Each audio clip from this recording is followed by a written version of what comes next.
Trump نے باقاعدہ statement دی. انہوں نے کہا جی بات یہ ہے کہ انڈیا بہت گندا ملک ہے. جو اپنا ایف بی آئی تھی امریکن, انہوں نے باقاعدہ جو ہے یہ بھی کھوج لگا لیا کہ اب جو ہے راہ جو ہے وہ پتونت سنگھ جو پنو ہے اس کو قتل کرنے کا ارادہ رکھتی ہے. سکھ جو ہیں وہ یہی کہتے ہیں کہ ہم مقبوضہ انڈیا میں رہ رہے ہیں اپنے علاقے میں, کہ ہمارا جو علاقہ ہے اس کے اوپر انڈین قابض ہیں ہمارے پنجاب پر, اور ہم اسے آزادی چاہتے ہیں.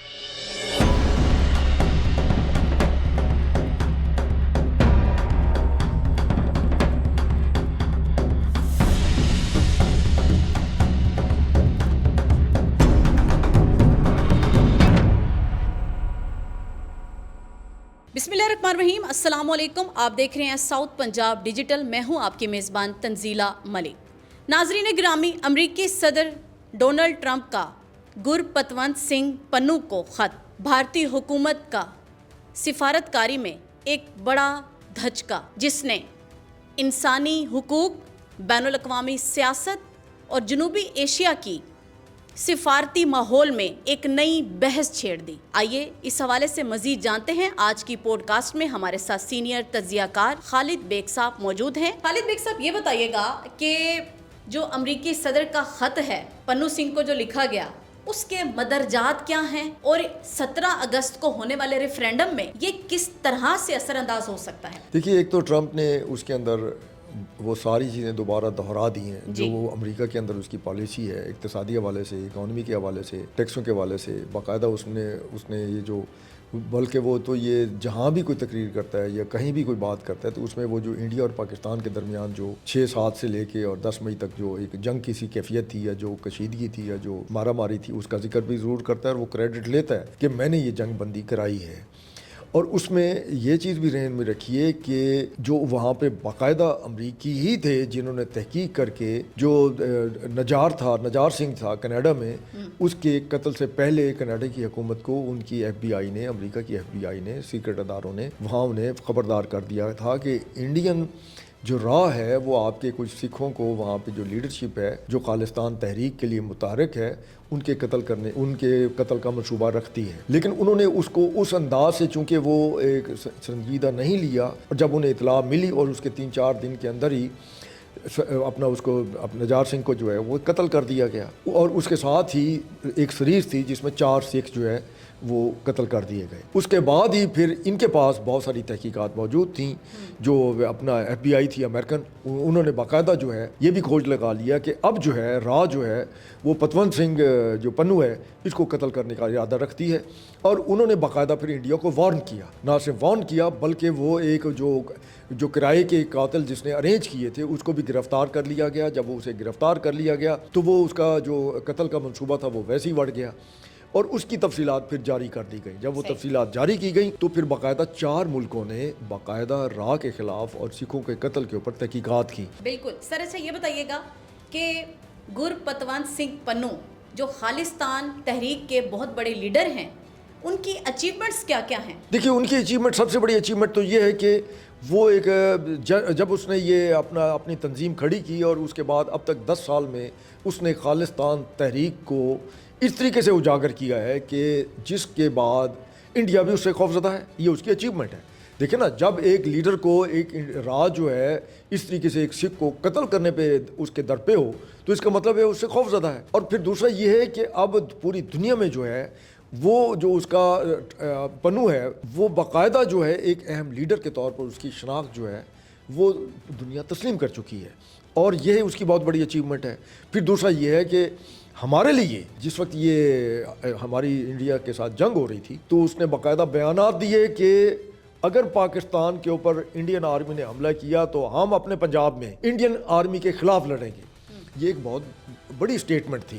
اور اس نے کہا, پھر اس نے ایک اور بات کی, اس نے کہا کہ میں باقاعدہ جو سکھ فوجی ہیں انڈین آرمی میں ان سے کہتا ہوں کہ اگر وہ پاکستان کے خلاف انہیں استعمال کرنا چاہیں تو وہ انکار کر دیں. تو اس میں بہرحال یہ ایک اس کی قدر تو ہے, اس کے بیانات کی بھی اہمیت ہے, اور وہ بڑے دبنگ قسم کے جو بھی بات کرتا ہے دبنگ طریقے سے کرتا ہے, اور وہ انسانی حقوق کے حوالے سے جب بھی بات کرتا ہے وہ باقاعدہ کشمیریوں کی بھی حمایت کرتا ہے مقبوضہ کشمیر میں جو ان کے اوپر ظلم ہو رہا ہے. اچھا, اگر ہم کمپیئر کریں پاکستان اور انڈیا کو, کہ یہاں پر ہمارے پاس بھی آپ دیکھیں کہ مائنورٹیز ہیں جن کا نہ صرف ہم احترام کرتے ہیں بلکہ ان کی جتنی بھی تقاریب ہوتی ہیں ہم ان کو مبارکباد بھی پیش کرتے ہیں، اور ہمارے ملک میں ان کو ہر طرح کی آزادی بھی حاصل ہے. جبکہ انڈیا میں آپ لوگ یہ دیکھیں کہ سب سے پہلے مسلمانوں کے خلاف جو اس کے مظالم ہیں پوری دنیا اس کو جانتی ہے، لیکن اب سکھوں کے ساتھ، مائنورٹیز کے ساتھ جو اس کا سلوک ہے، یہ ناروا سلوک ہے، یہ کس بحاف پر ہے اور آپ اس کو کیسے کمپیئر کرتے ہیں؟ دیکھیں اس میں بنیادی بات یہ ہے کہ انڈیا جو ہے وہ وہاں پر چونکہ برہمن راج ہے، اگر انڈیا کو آپ اسٹڈی کریں تو انڈیا کے اندر بھی وہ ریاستیں جہاں برہمن ہیں اور جہاں پر ہندوؤں کی اکثریت ہے، یہ سارے مظالم صرف وہی توڑے جا رہے ہیں. اور پھر وہاں پر مختلف مذاہب ہیں اور اس میں ایک دوسرے کے وہ اپنا تال میل بھی نہیں ہے، لیکن اس کے بعد وہ برہمن جو ہے ان سب کو ہندو کنسیڈر کرتے ہیں، جبکہ وہ نہیں کہتے کہ ہم ہندو ہیں.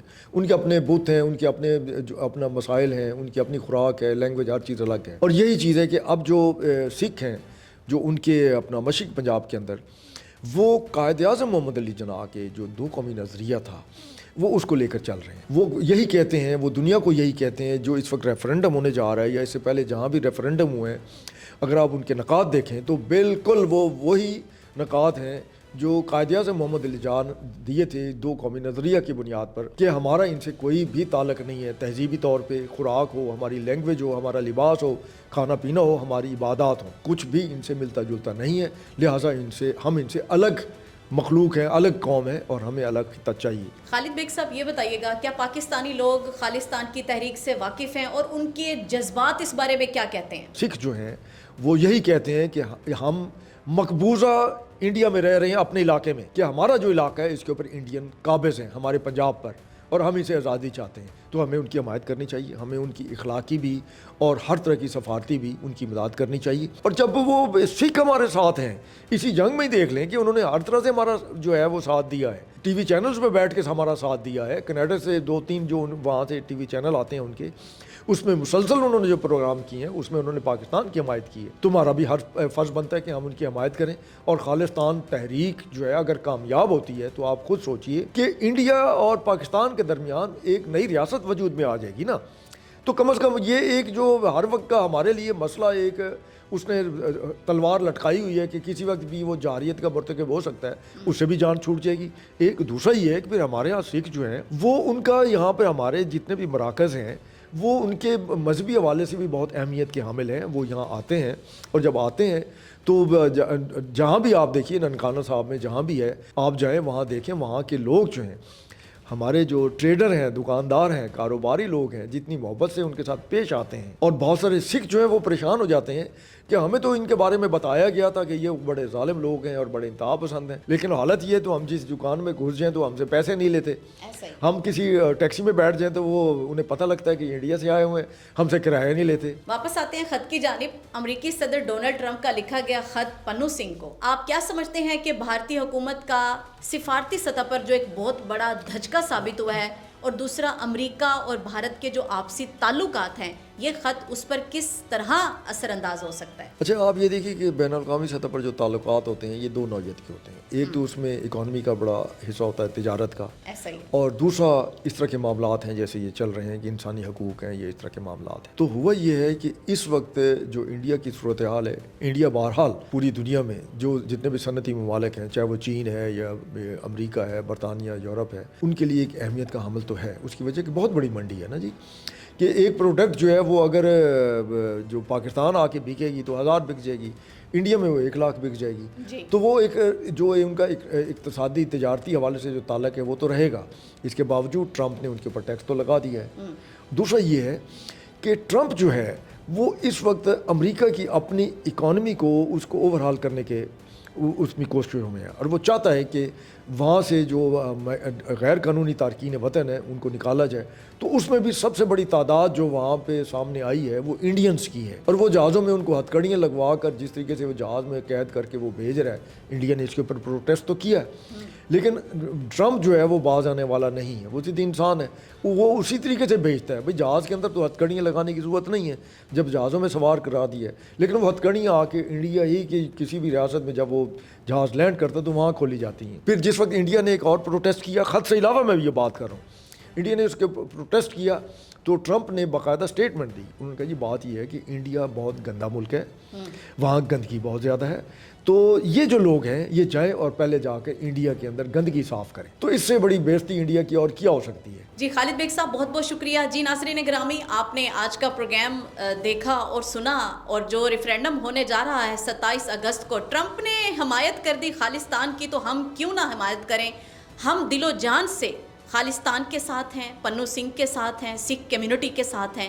بکرے کی ماں آخر کب تک خیر منائے گی, کبھی تو چھری کے نیچے آئے گی. یہ پیغام ہے ہندوتوا کے جناب سردار اور دہشت گرد تنظیموں کے سردار مودی سرکار, جن کی ناکامی کا ثبوت پوری دنیا اس سے نہ صرف واقف ہے بلکہ بخوبی واقف ہے. اسی کے ساتھ ہی اپنی میزبان تنزیلہ ملک کو دیجیے ساؤتھ پنجاب ڈیجیٹل کے پلیٹ فارم سے اجازت. اللہ نگہبان.